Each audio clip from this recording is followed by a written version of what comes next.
सौराष्ट्रे सोमनाथं च श्रीशैले मल्लिकार्जुनम् उज्जयिन्यां महाकालमोङ्कारे त्वमलेश्वरम्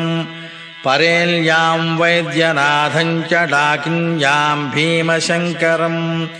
सेतुबन्धे तु रामेशं नागेशं दारुकावने वाराणस्यां तु विश्वेशं त्र्यम्बकं गौतमीतटे हिमालये तु केदारं कृष्णेशं च विशालके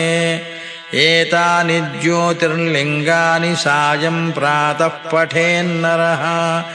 सप्तजन्मकृतं पापं स्मरणेन विनश्यति।